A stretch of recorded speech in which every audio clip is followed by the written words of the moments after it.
สบายดีพี่น้องเราต้องหากระสูส่องจิบแน่นอนได้พี่น้องสบายดีตอนนี้เป็นเวลา5 โมงป่ายพี่น้องกำลังพากันไปไซ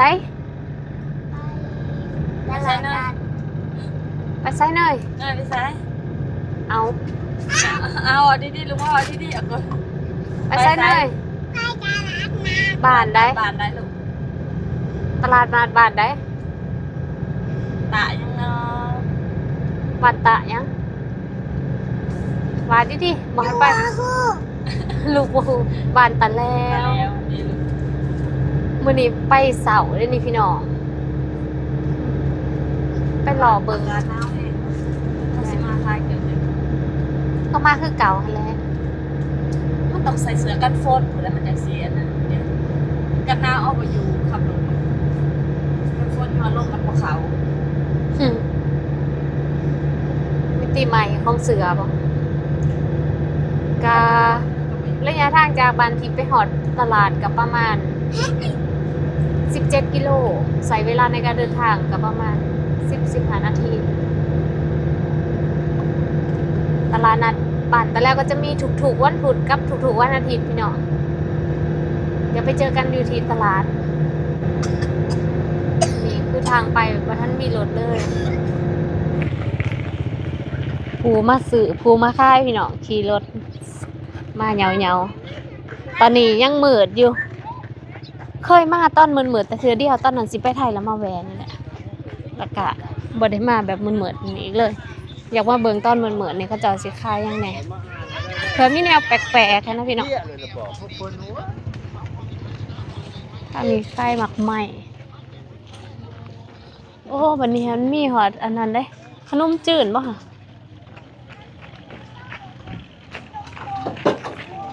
นี่ปลาทอดปลาทองโกทอดปลาทองโกได้บัดนี้มีไก่ทอดโอ้มาฮอดพี่นี่หัวเครื่องใส่คนนู้นพี่น้องยังเหมือดอยู่หาหลอกบังกันตอนนี้เริ่มแจ้งแล้วพี่น้องหลังจากเมื่อกี้ทิพย์ไปรอมาแป๊บเดียวหนึ่งเนี่ยมาวันนี้คือว่าแจ้งไว้อะลิตอนนี้คนมาบ่ทันได้หลายเพราะว่าอาการเริ่มแจ้งเจ้าน้อยคุณและคนก็สิเงียสิยางบ่อยากได้หั่นแหละเด็กน้อยพอมาหอดกับพี่น่ะมารอที่หานพี่ได้ปากก็มาได้พูดเราอยู่พูดออกก็ได้หาออกคายยังคุณฮะคายบักเพชรจังป่าคายยังคายบักถั่วคายยังคายบักบัวแบงนี่พี่น้องทิพย์มานะเผื่อ5 แนวไปปลูกอะไรนี่ต้นนี้ทิพย์ได้เป็นสะระแหน่ไปปลูกวาซีขี่รถไป5อยู่บ้านตะนูนใกล้เติบเยอะแต่พอดีว่าลองมาหล่อเบิ่งอยู่นี่ก่อนมีเพราะว่าที่มหาเอาหยอดมันไปปลูกค่ะนะมันนานติดลาตอนนี้เฮ็ดนานเรียบร้อยแล้วก็เลยมาพอดีมื้อนี้เห็นเขาจะเอาเบียร์สะระแหน่มาขายก็เลยซื้อเรียบร้อยละอันเลย10,000นี่ก็ถือได้อันละประมาณ20 บาทพี่น้องนี่เอาไปปลูกเพราะว่ามันเป็นอันนั้นเรียบร้อยเด้ที่เขาซื้อเขาเด็ดแต่หยอดมันบางทีมันกระสับมันยังพอมันอ่อนเนาะมันพันแก่เมื่อสิติดแต่ตัวมันแก่ที่เขาเอาไปปลูกก็ได้ซื้อมาอยู่150 บาทพี่น้องได้อยู่10 อันอยู่รถเนี่ยเงินบ่พอก็น้าแม่ลุงมาซื้อไปซื้อเงินกับได้ยังนอกเมื่อกี้ค่ะฮะแล้วก็ได้เผือกพี่น้องเฮ็ดน้องไผ่จมอยากกินน้ำบ้านก็เลยซื้อเผือกไปเห็ดบ้านกินแถบป่ะนะมาปลาซิมนะแถบป่ะ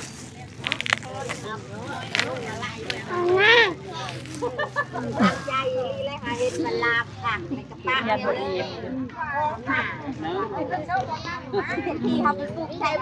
กินอย่างเงี้ยกินอย่างเงี้ยอันนี้แหละหมดมันโค้งคนหมดตายแบบว่าวิญญาณหมูกินไล่ขนาดจะมาแต่จักมุ่งแล้วจะมาแต่จักมุ่งมาแต่4 โมงครึ่งบริญาณในพยานในครัว ยันในครัวฮักได้เอ้าเบียร์ผักสลัดก็มีบ่ค่ายจังได้หาเบียร์ผักสลัดเอามาเอา4 ธงค่ะ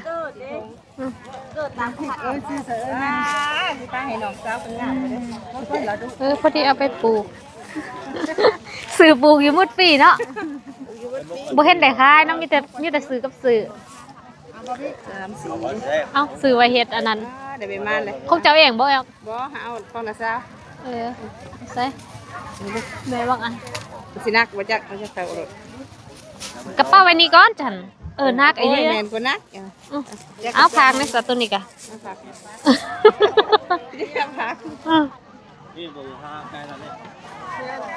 ออกอันนี้หอยครัวหลายอย่างหลายอันละเนี่ยนี่ได้พักอีสมดังคมอีแม่ละหมักเลยป้าบานเข้าภาวะใหญ่เลยซื้อก่อนไหมเท่านี่ป่าจังละมาคายังป่ากระปูกับห้องเจ้าบ่จะไปขุดเองบ่กระปูป่าแม่น้องนิ้วนี่เห็นบ่ป่านี่นะจอยเธอตะดกให้เด้ผู้นี้เด้นี่ซื้อให้แน่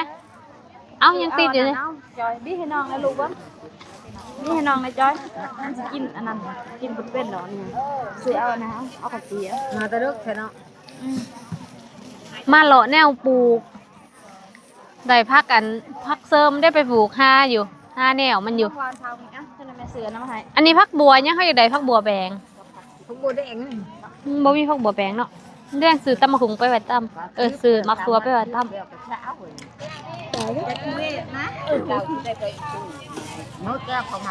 ซื้อพักสลัดนำไปออกไปปลูกบ่เองเลย ยังไม่เห็นนานเป็นเท่าไรกบ50กระปูส่วงนี้มันเลยเนาะกระปูในมีผ้ากระปูกระปุกห้องเจ้าสวรรค์ไม่ได้ไม่ค่อยเจ็บแห้งตัวเก่านั่นแหละไปหาปุ๊บนี่มองทำไม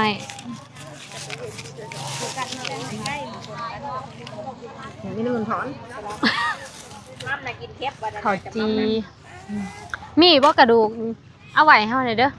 เขาจะเอาไว้ลงนองเอาเซลล์เป็นเพื่อเข้าไว้ป่าอยู่สิเก็บไว้เถอะตอนนั้นก็เก็บทิพย์แล้วบอกทางกันยังได้อยู่ด้อีกนะมันได้สิไปเอาซะ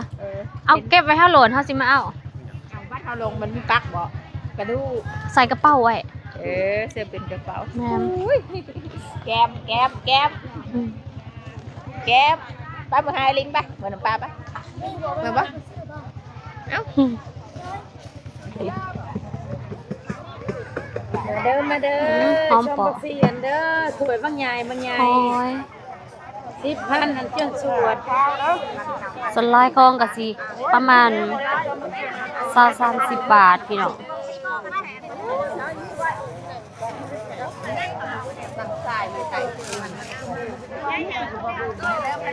สิบยาไดห้องบัวแบงคือบ่มีคือสิได้สั่งออนไลน์ละห้องบัวที่บ่ต้องใส่หัวปลูกตลอดหั่นน่ะแบงเลยว่าอยู่เพื่อนหั่นกินดุเด้ขายเอาบ่เฮ้ยฮะขายเอาบ่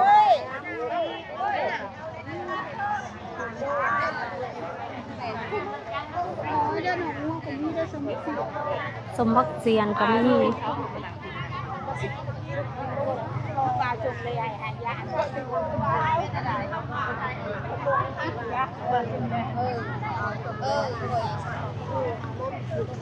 พักสลายก็จะเป็น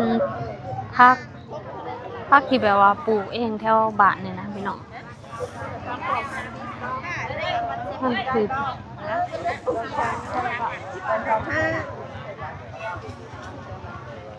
ไปกองเท้าบอลหายน่ะไม่ได้สิไปอีก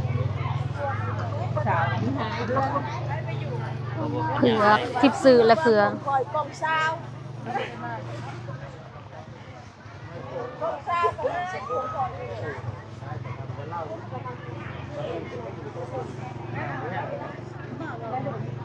ง่ายเลยกับเราอยู่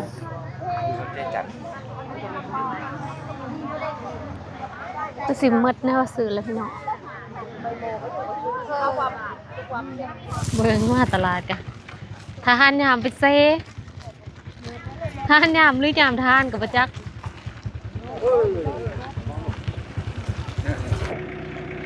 ที่ทิพย์ใดก็คือเบียร์สลัดนี่แหละพี่น้อง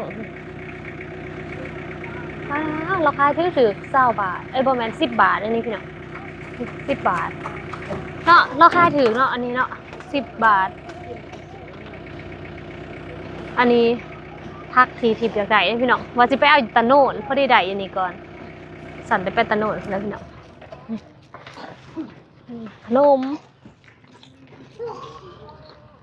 แฉะแล้วป้าไปเอากระดูกอยู่อันนั้นก่อน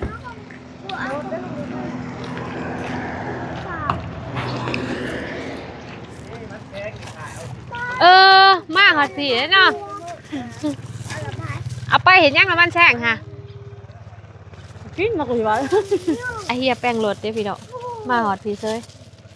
ผักตัวแล้วไก่ก็เห่าอีกอันนี้แฉบพี่เนาะเด้แฉบหันยางกินมันใหญ่กินน้ำหมูแล้วมันมาสิก้าจะไปหยอกมันนะ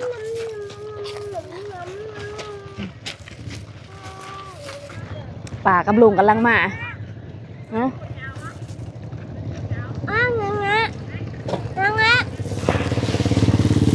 โอ้ยซิงซ่องเป็นมาสื่อเครื่องมันหรือมายังหรือมาแม่ขนมโอ้ยพวกกินได้ใส่ไหมนี่ตอนนี้ทิพกากำลังไปเอาตอนนี้ทิพกาเขาไปเอากระดูกโยหันคนหูจักเนาะเคยบอกคนว่าขั้นกระดูกหันเอาไว้ในเดินเอาเพราะว่าอยากเอาพิมพ์น้องๆนาแสงพี่น้องอยากให้ป้าอยู่เนาะเพื่อนว่าแต่กาวหันก็เก็บใบอยู่แล้วก็บ่เห็นมาเอาเพิ่นก็เลยทิมและมื้อนี้ก็เลยว่ามาเลยพี่น้องมีอยู่ก็เนาะก็เลยว่าไม่เอาใจมาเลยพี่น้องจนว่าเต็มทงเนาะป้าที่ตัวเก่ากันยังบ่ทันได้ทิมลงสับผ่านแล้วว่าทิมลงแล้วเพราะว่าแขงตอนตามอยู่ห้องยันในท้องน้องปัจจุบันเช่นเลยเนาะนั่นแหละไปพิสูจน์เลยว่ามันมีบ่นั่นไหนเนาะเจ้าอีเนยทิมลงไปกระหูแล้วว่ามีแขหรือบ่เนาะยาวกระดูกคนแต่ป้าบ่มีแขน้องเนยว่ะไปเมื่อได้แต่หนองน้ำไม้มากินบัดนี้ทิพย์กสิมาปลูกผักพี่น้องแป้งนี่แม่นเตรียมไว้ตั้งแต่เมื่อวานนี่แหละที่จริงเมื่อวานนี่ทิพย์ก็ปลูกไปแน่แหละแต่ว่าเอาผักที่ว่าเอามาจากตลาดให้แม่ทิพย์เด็ดจากหานขายเฟอร์กับเอามาแต่กันดีทิพย์ละว่าสิไปห้ามาปลูกอันนั้นจะได้บุญนุ่นดีพี่น้องงามๆนะ30 ปลูกบัดนี้อีก10 อันทิพย์ละ5อยู่ปลูกพักกันเถอะพระเจ้ากระหอยแบบนี้มาสิได้เตรียมแป้งผักสลัดอีกแล้วซื้อผักสลัดมาก็จะมาปลูกเลยเป็นต้นนี่แหละ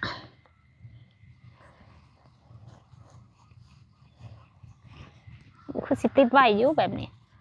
มันเป็นหาที่แล้วหาแบบนี้มานานเลยพี่น้องหาก็เห็นคายมือนี่โชคดีได้มันนี่ไปแต่เสาร์ก็เลยทัน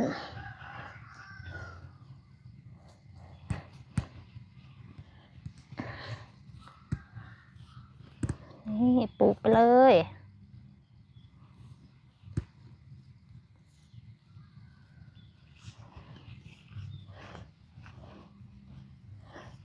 ทางหลุมนี้เป็นไผ่ตบได้พี่น้องไผ่ตบที่ทิพย์มักมาประมาณ3 เดือน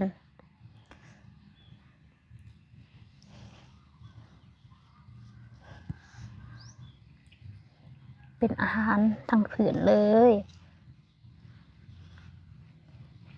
คักอีคิดว่าสิได้ไปสอกซื้อไก่ซะแล้วดูอันหนึ่งบ่ได้ลายเด้ลายอยู่นั่นนี่แต่ว่าเวลามาปลูกค่ะ ทั่วนิดเดียวหนึ่ง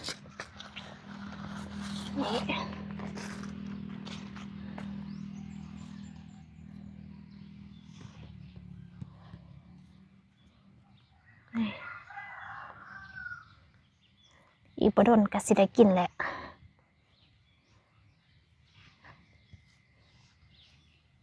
แบบนี้นะปลูกง่ายพักอันนี้ละแมนยามเป็นเฮือนดีเฮือนดองอย่างนี้นะพี่น้องอุ้ยก็เจ้าสื่อกันกับพักบัวที่เป็น4-5พักบัวแบงมาปลูกอยู่บ่เอาแล้วพักบัวหัว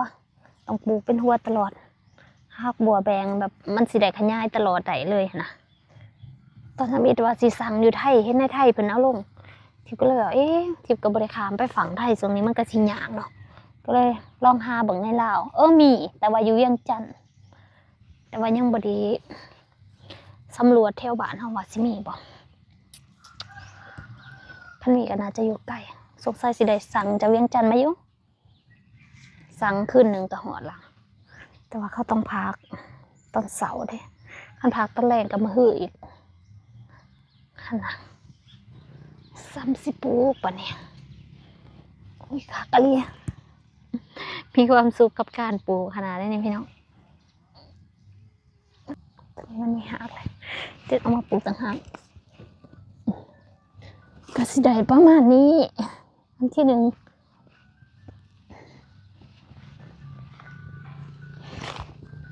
7 โมงไว้ขนาดเลยตื่นเสามาว่าท่านเห็นยัง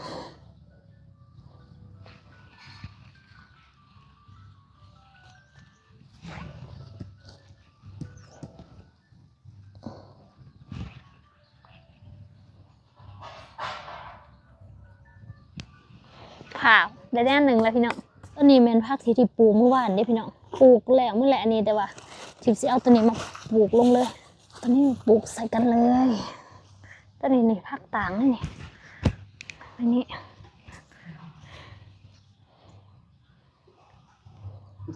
แต่มันมีหากแล้วกระเด็ดออกจากกันได้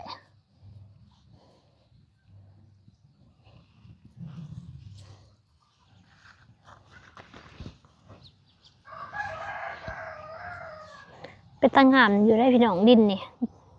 ดินทิพย์มากเลยได้นี่สารอาหารเพียบ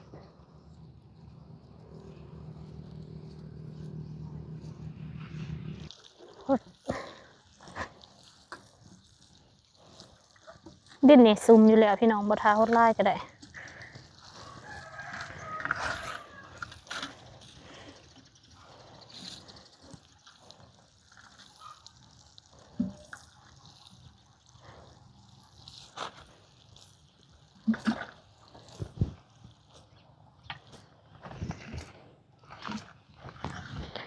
ร้อย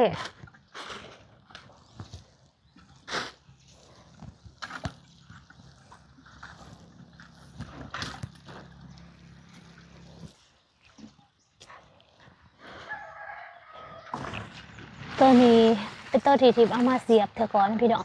ซื้อมาตังเท่าไรนี่โล 1 หรือ 2 โลมั้งได้แค่นี้แหละเพราะว่าเราเอาหยอดมันมาปลูกค่ะมันจะติดหยากอ่อนโผดกับบ่ติดกระสิได้แต่ตัวมันแบบแก่ๆจังหน่อยอันนี้ทิพย์ตัดแต่นี้ลงมาเสียบนี่ต่อได้เนี่ยเอาตัวนี้มาปลูกใส่น้ำปรนก็คือสิติดแล้วแหละตัวนี้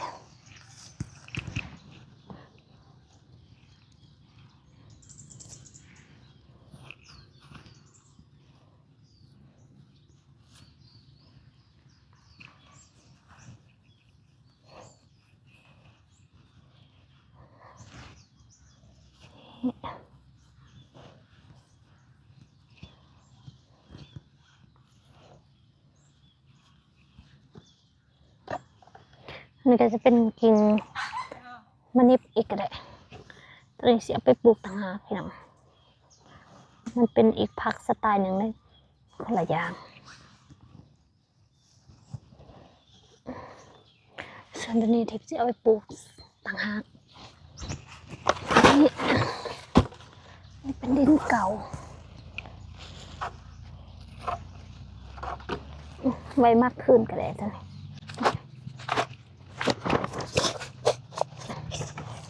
ดินติดมากเลย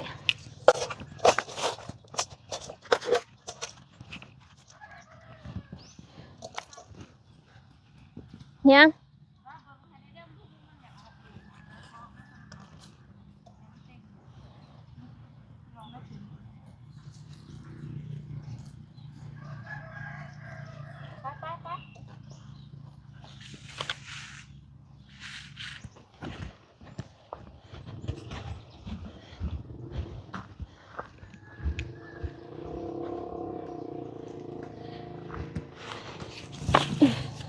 วันนี้สีลงวันเขาหน้าพี่น้อง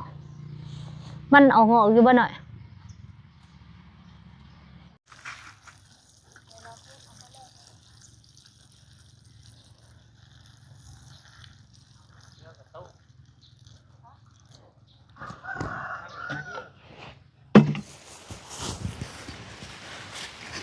วันนี้ก็สิพาพี่น้องมาปลูกผักสลัดพี่น้อง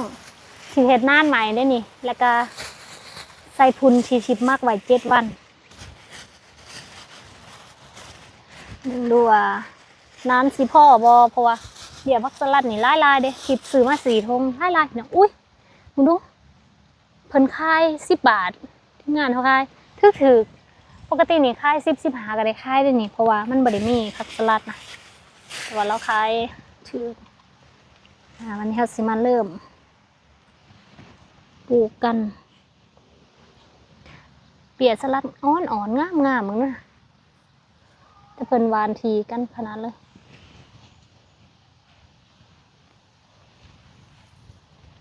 ตอนปลูกนี่ต้องใส่มือได้พี่น้องบ่ใส่ซุปมือ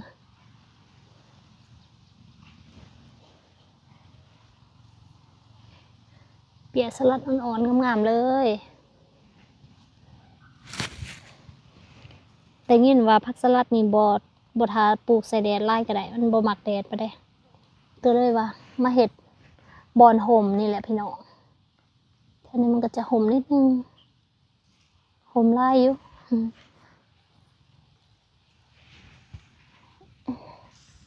ตอนนี้ปลูกผักสลัดเรียบร้อยแล้วพี่น้องเฮ็ดน่านใหม่ปลูกใหม่ยาวเลยทีนี้ตอนนั้นผักหอมเฮาขางสายมือและผักบงตอนนี้ก็กำลังเริ่มงอกมานิดนึงปั้นก็ห้าก็เริ่มแตกนี่ในกล่องอาจจะเบิ่งเพื่อนดีไปเลยเนาะหน้าก็เริ่มแตกพี่น้องนี่ก็เริ่มแตกตาเสี้ยวนี่ปกไว้อีกปลูกผักสลัดแล้วหาผักสลัดย่างเลยพี่น้องป้าได้บักลายพี่นะแต่ตอนนี้บ่มีน่านปลูกแล้วก็บ่มีดินปลูกแล้วเมื่อแรงเดียวสีได้ชอกบอนปลูกใหม่เท่ากับเบิดเรือใหม่อันเดียวในหันมันบ่พอเนาะเห็ดอันน่ะเห็ดด้านใหม่ก็ได้สลัดคลิปนี้ถือกันจะไว้เพียงเท่านี้เด้อพี่น้องมาแต่ตลาดแล้วก็เขาส่วนแล้วก็เชียนเทนนี่อีกละ